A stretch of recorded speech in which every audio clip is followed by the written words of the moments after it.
The room fell silent. She hadn't moved, hadn't spoken a word, just sitting quietly in the corner, almost invisible.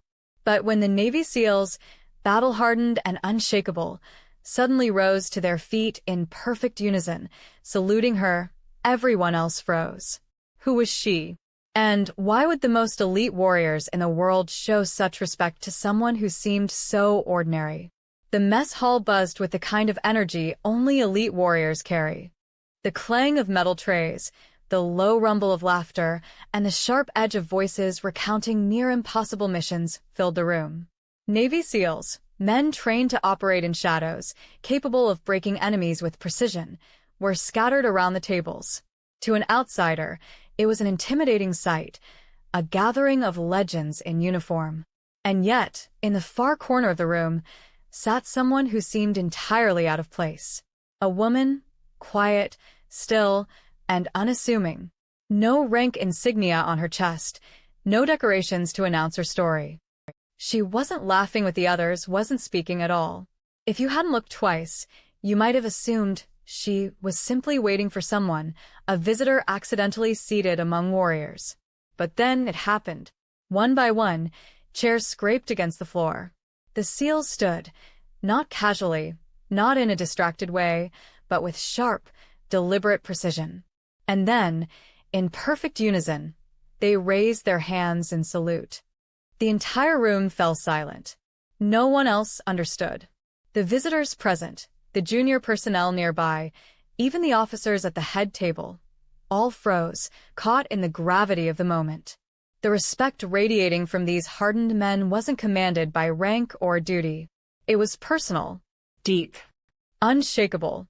The woman didn't move. She didn't speak. She simply lowered her eyes, as if uncomfortable with the sudden attention. But that only deepened the mystery. Who was she?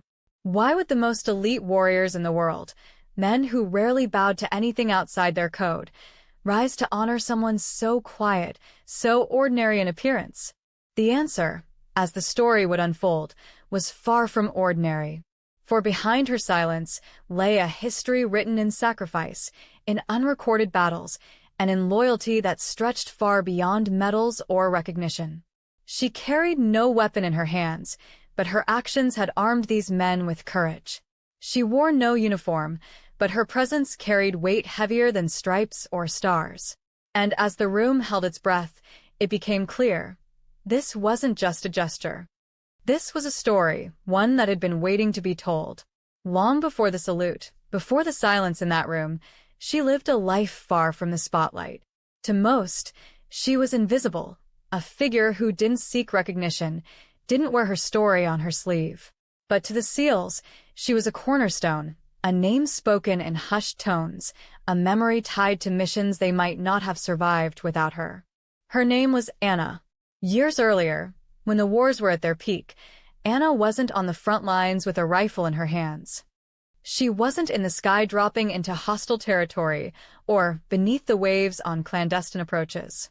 Her battlefield was different and perhaps even more dangerous.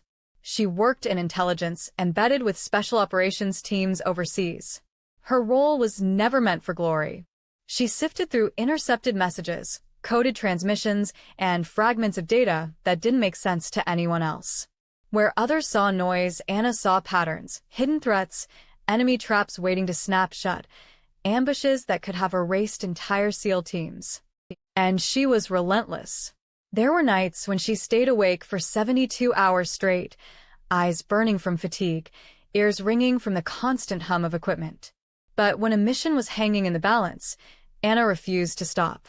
She would pore over scraps of information until the picture sharpened, until she could pick out the one detail that made the difference between life and death. She didn't carry a rifle, but her warnings carried weight. There was the night she intercepted a signal no one else thought mattered, a few numbers, a whispered code.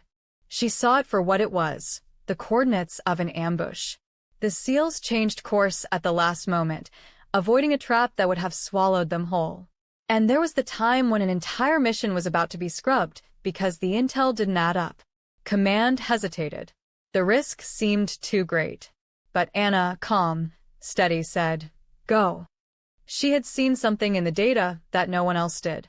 Trusting her, the SEALs moved forward and found not only their target but the hostages who would have been lost forever if they had waited. It wasn't only her skill, though, that earned their respect. It was her courage. On more than one occasion, she insisted on being forward deployed, placing herself closer to danger so she could give real-time support. Bullets cracked in the distance, mortars shook the ground, and yet Anna never wavered. While the SEALs fought on the front lines, she fought in the shadows beside them. But perhaps what bound them most wasn't her brilliance or her bravery. It was her loyalty. Anna never wanted medals, never asked for her name to be written into after-action reports. She carried the weight of lives saved quietly, and when she returned home, she slipped back into normal life as if none of it had ever happened. The SEALs never forgot, because in their world, where trust is rare and survival often hangs on the smallest decision, Anna had proven herself again and again. She had become more than an analyst, more than support. To them, she was family. And now, years later, as she sat quietly in that hall, they chose to show the world what she meant to them. Without words, without ceremony. Just a salute that said everything. The salute hung in the air like a living thing. It wasn't rehearsed, wasn't ordered. It came from instinct, from the kind of bond only forged in the fire of life-or-death moments. For the visitors in the hall, it was confusing. Why would these warriors, men who rarely saluted outside of formal protocol, rise to honor her? Some whispered. Others simply watched, trying to make sense of the gesture. The truth was simple, but profound. Every SEAL in that room carried scars, some visible, most invisible. And in their darkest moments, before missions, during them, and sometimes long after, the difference between surviving and never coming home had often come down to her. Anna had saved lives without ever firing a shot. One of the men later explained it best. When we stepped into the unknown, she was already there. We trusted her more than the maps, more than the orders, sometimes more than ourselves. If we're standing here today, it's because she was behind us, always watching, always fighting for us. The salute wasn't for her uniform, she had none. It wasn't for her rank, she carried none. It was for something deeper. For sacrifice without recognition. For strength that went unseen. For the quiet kind of courage that doesn't crave the spotlight, but deserves it nonetheless. Anna's eyes welled as she sat in that chair, shaking her head as if she didn't deserve it. She never sought to be honored. In her mind, she had simply done her job. But the SEALs knew the truth. Without her, some of them would not be alive. Families would be grieving. Missions would have failed. And so, they chose to give her the honor they knew she would never ask for. The room eventually erupted in applause, not the casual kind, but the heavy, rolling kind that comes when a truth too long hidden is finally brought into the light. People rose to their feet, not out of obligation but out of recognition. For in that moment, everyone understood. The salute wasn't just for Anna. It was for every silent hero who serves in the shadows, whose names aren't etched into plaques or medals, but into the hearts of those they save. It was a reminder that greatness doesn't always shout. Sometimes, it sits quietly in the corner, unnoticed, until the ones who know rise to honor it. When the SEALs lowered their hands, they didn't need to say anything. The gesture had spoken louder than words ever could. And Anna, still humble, still quiet, offered the smallest nod, as if to accept their respect, though she'd never claim it as her own.